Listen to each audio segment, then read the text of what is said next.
मादा भेड़िया हिदा भेड़िया राजा के बच्चे से गर्भवती हो गई, लेकिन भेड़िया राजा ने उसे झुंड से निकाल दिया क्योंकि वह भेड़िया रानी नहीं थी। एक पत्नी एक पति की प्रथा मानने वाले भेड़ियों के झुंड में यह बिल्कुल स्वीकार्य नहीं था। ऊपर से वैद भेड़िया रानी भी उसी समय गर्भवती थी। झुंड का सहारा छीनने के बाद उसके लिए अकेले जिंदा रहना बहुत मुश्किल हो गया। वह सिर्फ दूसरे जानवरों की बची खुची जूठन और ठंडे टुकड़ों के सहारे जी सकता था। बचने के लिए उसे लगभग जमाव बिंदु के पास के समुद्री पानी में कूदना पड़ा और करीब 400 मीटर लंबा समुद्र पार करना पड़ा। भोजन के लिए सामने वाले वीरान द्वीप पर पहुंचकर बच्चे के साथ अकेली हिदा के लिए हर बार शिकार करना जान जोखिम में डालने जैसा ही होता है। सौभाग्य से उसे समुद्री ऊदबिलाव का एक बचा खुचा हिस्सा मिला। यह हिदा और उसके बच्चे के लिए बहुत कीमती था और भेड़ियों के झुंड से निकाले जाने के बाद यह उसकी पहली खुराक थी। भोजन की समस्या कुछ हद तक कम हुई थी, लेकिन उससे भी ज्यादा तात्कालिक एक समस्या सामने थी।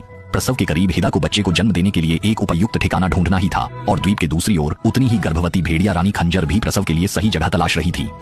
यह उसका निजी प्रसव स्थल है। पिछली बार वह यहाँ आया था उसे 9 महीने हो गए हैं। अब उसे बस निश्चिंत रहकर आराम करना है और शावकों के जन्म की पूरी तैयारी करनी है। भोजन की उसे जरा भी चिंता नहीं, क्योंकि भेड़िया राजा झुंड के साथ शिकार पर जाएगा और तय समय पर उसके लिए ताजा मांस भेजता रहेगा। इतना अच्छा व्यवहार हिदा ने सपने में भी नहीं सोचा था और प्रसव का दिन अब धीरे धीरे करीब आ रहा है। हिदा अब भी आंधी तूफान में इधर उधर भटक रही थी, फिर भी वह किसी तरह सुरक्षित पक्का ठिकाना नहीं ढूंढ सकी। एक जोरदार तूफान के बाद वह तड़के समुद्र किनारे आ गई, इस आस में कि लहरें कुछ मछलियां, झींगे या किसी जानवर के अवशेष वहां लाएंगी। अपनी तेज सूंघने की क्षमता से उसने जल्दी ही एक समुद्री ऊदबिलाव की लाश ढूंढ ली। लगता था यह किसी और शिकारी के खाने के बाद बची थी। गर्भवती होने के बाद पहली बार उसने ताजा मांस चखा, लेकिन वह अभी बस कुछ ही और खा पाई थी।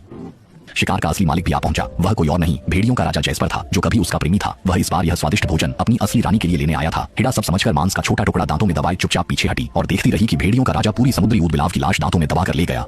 जंगल की गहराइयों में भटकते हुए उसने छीना झपट्टी नहीं की, उसकी आंखों में बस बेबसी थी। 3 हफ्तों बाद भेड़िया रानी ने 2 शावकों को जन्म दिया। आसपास का इलाका सुरक्षित है, यह तय कर उसने नन्हे बच्चों को पेड़ के खोखले से बाहर आने का इशारा किया।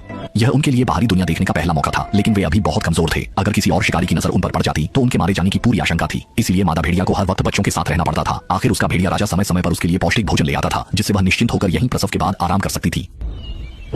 दूसरी ओर हिदा ने भी सफलतापूर्वक शावकों को जन्म दिया, मगर हालात में जमीन आसमान का फर्क था। भोजन ढूंढने के लिए हिदा को शावकों को घर पर अकेला छोड़ना पड़ता था।